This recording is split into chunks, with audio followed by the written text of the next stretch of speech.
옆 사람하고 인사 이렇게 나누겠습니다. 새해 복이 됩시다. 아멘. 감사합니다. 한 번 더 인사 나눌까요? 앞뒤로. 당신은 복의 근원입니다. 예, 그렇습니다. 구정 명절을 앞두고 예배 자리 지키기가 쉽지 않았을 텐데 나오신 여러분들을 진심으로 환영하고, 우리나라에는 새해를 두 번 맞는 그런 은혜가 있습니다. 그것은 새로운 시작을 다시 한번 할 수 있다는 계기가 됩니다. 작심삼일했던 그런 은혜 회복의 경건의 어떤 훈련에 대한 부분들을 다시 한번 마음을 다잡으시고 도전하시는 여러분들 되길 주의 이름으로 축원합니다. 그럼 이 시간 보라라는 제목으로 말씀 나누도록 하겠습니다. 사람들이 어느 재판장 가득히 모여들었습니다. 마치 무언가 재미난 쇼가 벌어지는 것 마냥 사람들은 들뜬 기분이었고 약간 흥분한 상태였습니다. 그 넓은 광장에서 사람들이 기다리기가 심심했는지 오늘 재판의 대상이자 이슈의 대상인 사람에 대해서 저마다 이야기가 한창이었습니다. 어떤 사람은 이렇게 얘기하는 겁니다. 야, 그 사람이 병을 고쳤다며?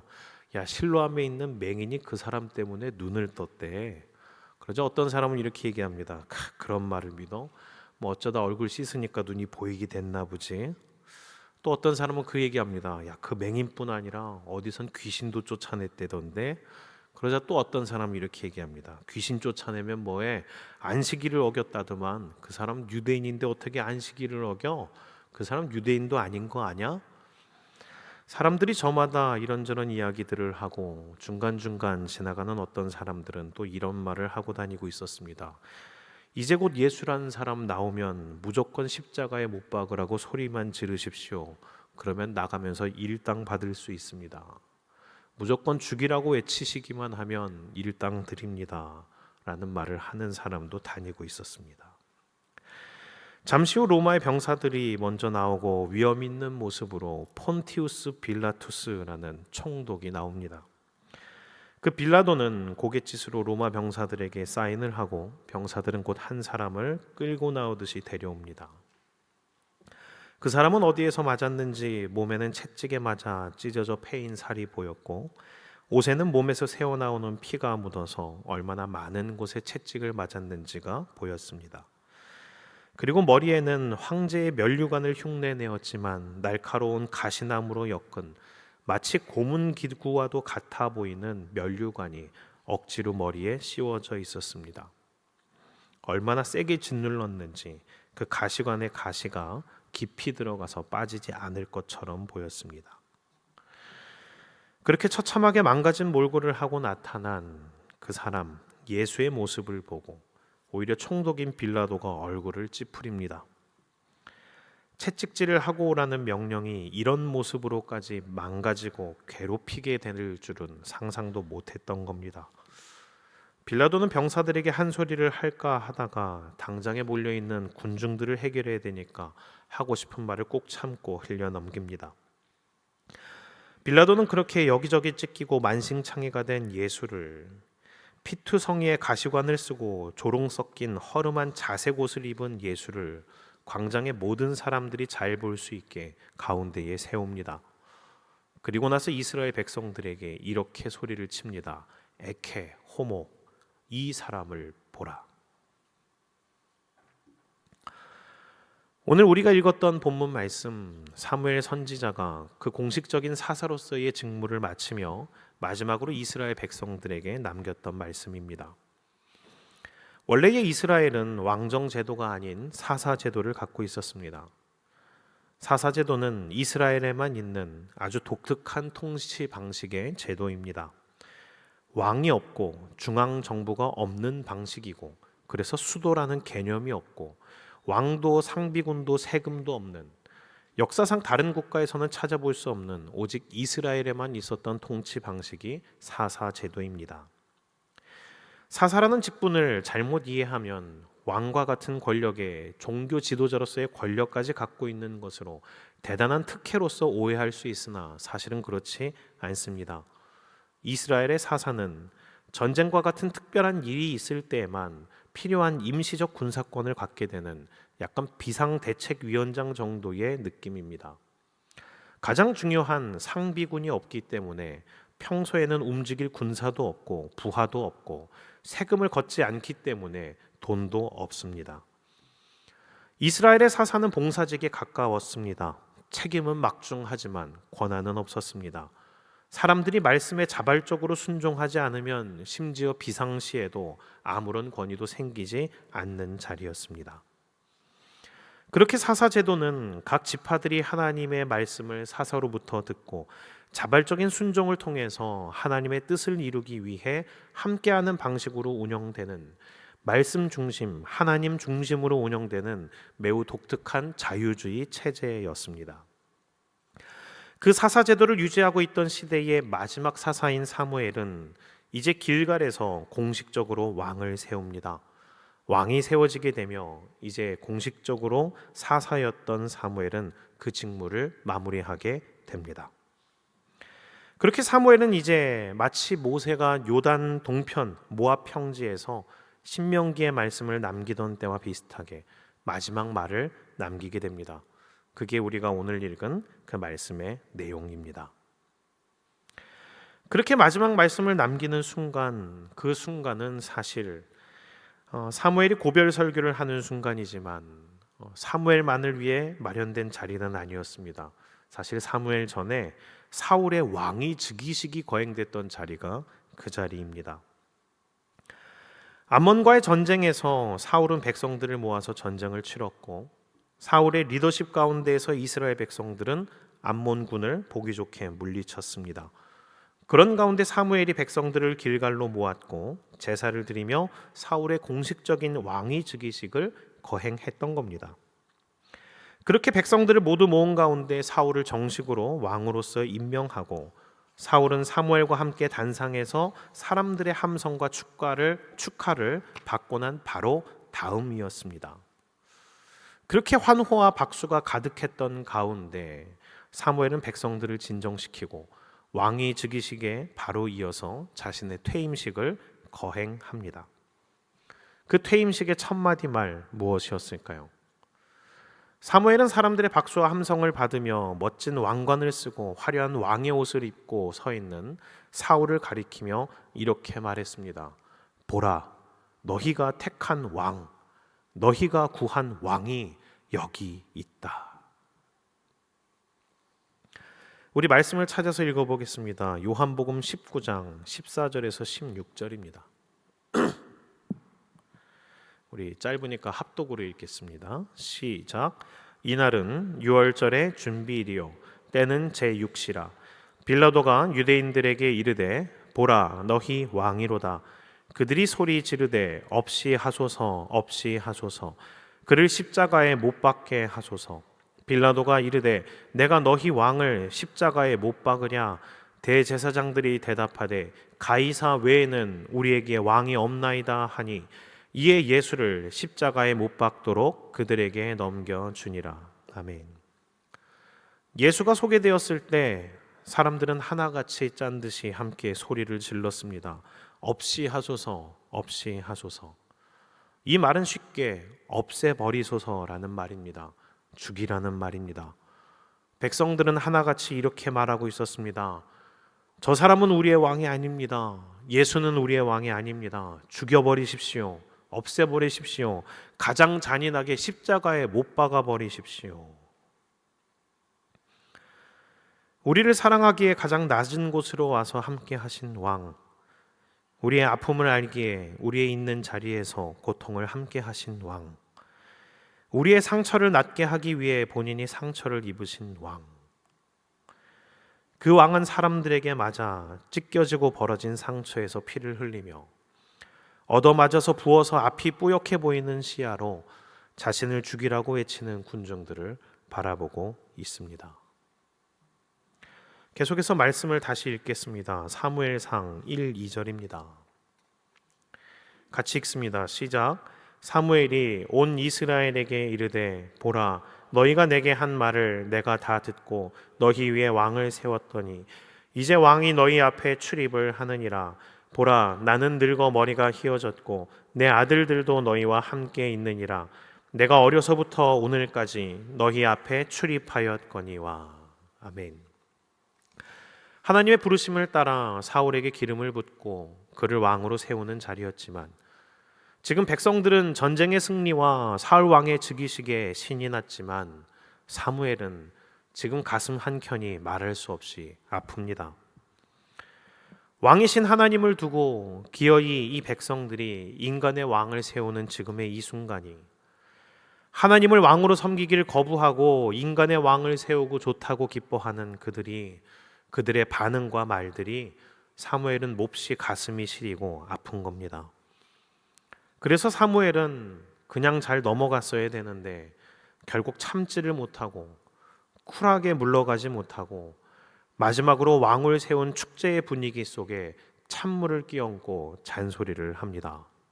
그래, 봐라. 여기 니들이 원하던 왕이 여기 있다. 너희가 한 말을 듣고 내가 왕을 세웠다. 여기서 너희가 한 말을 듣고에 나오는 듣다라는 단어는 히브리어로 쉐마가 쓰였습니다. 이 쉐마는 원래 하나님께서 선지자들을 통해서 백성들에게 말할 때 쓰는 단어입니다. 가장 대표적으로 신명기 6장에 나오는 쉐마 이스라엘이 그 쉐마를 잘 나타냅니다. 그 말씀을 제가 잠깐 신명기 6장 말씀을 읽자면 이렇습니다. 이스라엘아 들으라. 우리 하나님 여호와는 오직 유일한 여호와이시니 너는 마음을 다하고 뜻을 다하고 힘을 다하여 내 하나님 여호와를 사랑하라. 여기에 나오는 이스라엘아 들으라 할 때 들으라, 이게 쉐마 이스라엘, 쉐마가 나오는 부분입니다. 성경에서 쉐마가 쓰인다면 그것은 당연히 하나님이 말씀하시고 백성들이 그 하나님의 말씀을 들어야 하는 상황을 말합니다. 그런데 여기서 그렇지 않은 일이 벌어졌습니다. 쉐마가 나왔는데 백성들이 그 말씀을 듣는 게 아니라 백성들의 말을 선지자가 들어줍니다. 백성들의 말을 거꾸로 하나님이 들어주고 계십니다. 사무엘이 너희가 한 말을 듣고 내가 왕을 세웠어, 이 말은 그냥 그렇게 했다라는 사실을 말하고자 하는 게 아닙니다. 사무엘은 지금 내가 해서는 안 된 일을 했어, 내가 지금 억지로 하기는 했지만 나 지금 너무 속상해 라는 그 말투를 담고 있는 말입니다.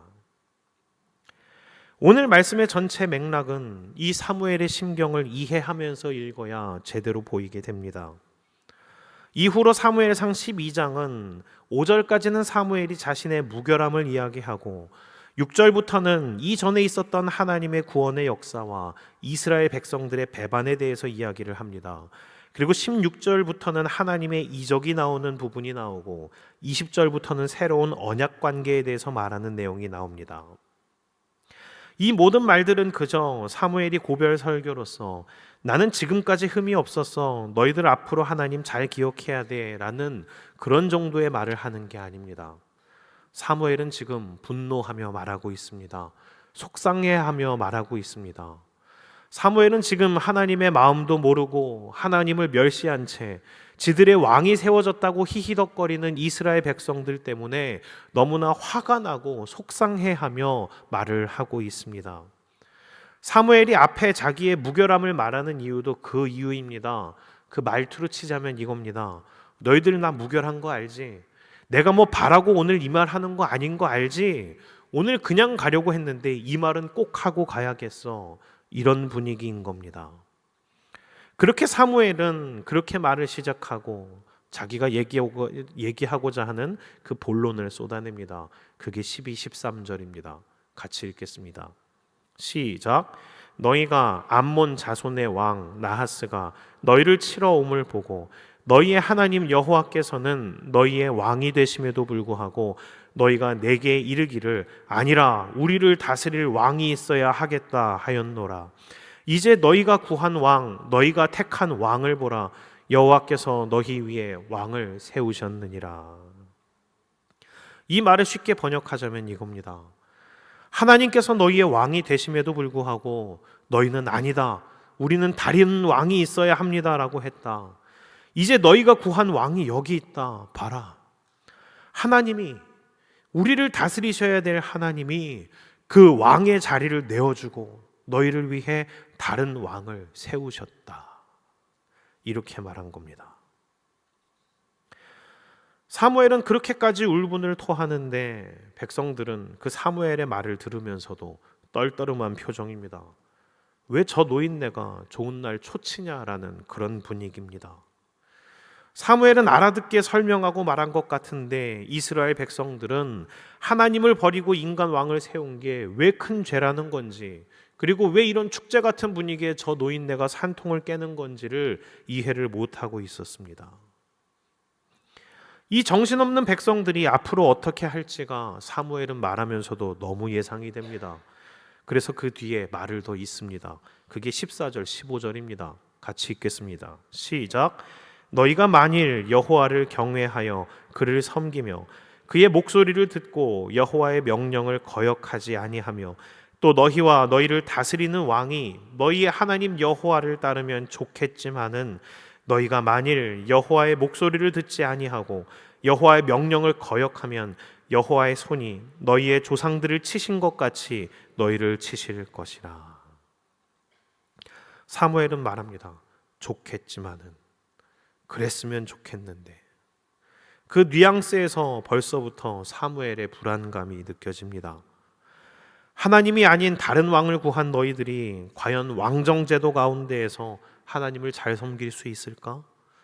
제발 그러기를 바라지만 역시나 미덥지가 않은 겁니다. 그래서 사무엘은 백성들이 좀 깨달으라고 하나님께 간곡히 아뢰어 이적을 굳이 보여줍니다. 17, 18절을 같이 읽겠습니다. 시작. 오늘은 밀베는 때가 아니냐? 내가 여호와께 아뢰리니 여호와께서 우레와 비를 보내사 너희가 왕을 구한 일 곧 여호와의 목전에서 범한 죄악이 큼을 너희에게 밝히 알게 하시리라. 이에 사무엘이 여호와께 아뢰매 여호와께서 그날에 우레와 비를 보내시니 모든 백성이 여호와와 사무엘을 크게 두려워하니라. 아멘. 이스라엘의 기후는 건기와 우기가 극명하게 나뉩니다. 우기는 10월에서 4월까지로 집중적으로 비가 내리는 시기인데 이스라엘에서는 이때 파종을 합니다. 그리고 5월에서 9월의 기간이 되면 건기가 돼버립니다. 그때의 이스라엘의 기후는 구름 한 점 보기 힘든 계속 쨍쨍한 날씨가 계속됩니다. 밀베는 때는 바로 이 5월과 6월 사이에 있습니다. 그리고 지금의 이 시기 절대로 비가 오지 않는 시기입니다. 마치 우리나라 7월에 눈이 오는 것만큼이나 5, 6월 달의 비는 이스라엘에서 상상하기 힘든 날씨인 겁니다. 사무엘은 이스라엘 백성들이 깨닫기를 원해서 하나님께 우레와 비를 요청합니다. 사무엘의 마음을 알기에 하나님은 즉각적으로 응답하시고 이스라엘 백성들은 그때서야 놀라며 두려워합니다. 우리 19, 20절을 읽어보겠습니다. 시작. 모든 백성이 사무엘에게 이르되 당신의 종들을 위하여 당신의 하나님 여호와께 기도하여 우리가 죽지 않게 하소서. 우리가 우리의 모든 죄에 왕을 구하는 악을 더하였나이다. 사무엘이 백성에게 이르되 두려워하지 말라. 너희가 과연 이 모든 악을 행하였으나 여호와를 따르는 데에서 돌아서지 말고 오직 너희의 마음을 다하여 여호와를 섬기라. 아멘. 사무엘이 왜 기어코 왕을 구해서 이 일이 벌어지게 하였느냐? 이렇게 일갈할 때는 이스라엘 백성들은 들은 척도 안 하다가 비가 오지 않는 시기 가운데 하나님께서 비를 주시고 천둥을 치게 하시자 그때서야 백성들은 엎드려 떨며 사무엘에게 용서를 구합니다. 이적이 일어나고 나서야 엎드려 빌며 하는 그들의 말이 얼마나 진심이 담겨 있겠냐마는 사무엘은 이제 하나님의 눈물과도 같은 비를 맞으며 두려워 말라고 백성들을 진정시키고 하나님의 마음과 하나님의 뜻을 전합니다. 그게 22절에서 23절입니다. 같이 읽겠습니다. 시작. 여호와께서는 너희를 자기 백성으로 삼으신 것을 기뻐하셨으므로 여호와께서는 그의 크신 이름을 위해서라도 자기 백성을 버리지 아니하실 것이요 나는 너희를 위하여 기도하기를 쉬는 죄를 여호와 앞에 결단코 범하지 아니하고 선하고 의로운 길을 너희에게 가르칠 것인즉. 여호와께서는 그리고 나는. 여기서 사무엘은 하나님의 심정과 자기의 솔직한 마음을 전합니다. 우리가 익히 알고 있는 기도하기를 쉬는 죄를 범치 않겠다. 여기서의 이 말은 사무엘이 단순히 지도자로서의 기도의 자리를 지키는 그런 열심 있는 사람이 되겠다라는 말 정도가 아닙니다. 사무엘은 하나님의 심정과 같이 자기도 그러하다라는 것을 얘기합니다. 그래 이스라엘아, 너희는 큰 죄를 범하였다. 너희들의 그 죄악은 심히 크다. 그러나 여호와께서는 너희를 버리시지 않는다. 하나님께서는 너희를 버리지 않는다. 그리고 나 역시 너희를 버리지 않는다. 오늘 이 사사의 자리를 내려놓고 물러나지만 내가 그 하나님이 기뻐하시는 선하고 의로운 길을 가르치기를 멈추지 않겠다. 너희들이 지금 그 죄악 가운데 있기 때문에 나는 더더욱 기도하기를 쉬지 않겠다. 이스라엘아, 제발 그 길을 벗어나지 말기를 바란다. 이 얘기를 하는 겁니다. 사무엘도 그렇고 하나님도 그렇습니다. 이스라엘 백성들이 하나님을 버리고 다른 왕을 택했습니다. 애굽에서부터 지금까지 함께 해온, 광야에서 그들을 먹이시고 그들을 지키신, 그들이 지금이 있기까지 수없이 많은 실망과 배신 속에서도 끝끝내 그 곁을 지켜온 왕이신 하나님을 이스라엘 백성들은 결국 버리고 보기에 젊고 화려한 다른 왕을 택했습니다. 이렇게 됐다면 미련 없이 떠나야 되는 것 아닙니까? 예수님은 그 삶의 전부를 백성들을 위해 모두 내어주셨습니다. 3년의 공생애 가운데 머리둘 곳 없이 이스라엘 전역을 다니며 병든 자를 고치시고 줄인 자를 먹이시고 억눌린 자를 자유케 하셨습니다. 그런 헌신과 희생의 사역 끝에 군중들 앞에 섰을 때 예수님이 들으셨던 목소리는 없이 하소서, 없이 하소서. 저 사람은 우리의 왕이 아닙니다. 죽여버리소서. 가이사가 우리의 왕입니다. 라는 군중들의 외치는 소리였습니다. 이런 말을 들었으면 예수님은 돌아서셔야 되는 것 아닐까요?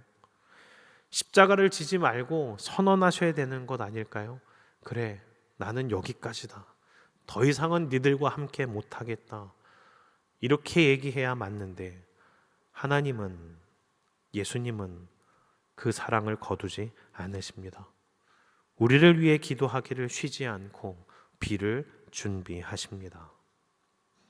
말씀을 마치겠습니다. 오늘의 말씀을 되새기며 먼저는 기억하기를 원합니다. 은혜의 하나님, 그럼에도 불구하고 우리를 사랑하시는 그 하나님을 보시기를 원합니다. 지금 눈에 화려한 것, 지금 눈에 나를 흡족하게 하는 그 어떤 것으로 돌아가 있는 그 눈을 돌려 우리를 사랑하시는, 우리를 포기하지 않으시는 우리의 진정한 왕이 되셔야 될 예수 그리스도를 보시기를 바랍니다. 그리고 또 하나 그러면서 바라는 건 이 모인 예배자들 가운데 사무엘과 같이 하나님의 심령을 헤아리는 사람이 있기를 원합니다. 그리고 주님을 보지 못하는 그 누군가를 위해 하나님처럼 쉬지 않고 같이 기도하기를, 그 자리로 가는 사람 있기를 바랍니다. 잠깐 나의 필요에 따라서 하나님을 이용했다가 떠나가는 군중이 아니라 그 하나님의 마음과 하나님의 편에 서서 같이 누군가를 사랑하기 위해 힘쓰는 그런 우리 청년들 되시기를, 그런 예배자 되시기를 주의 이름으로 축원합니다.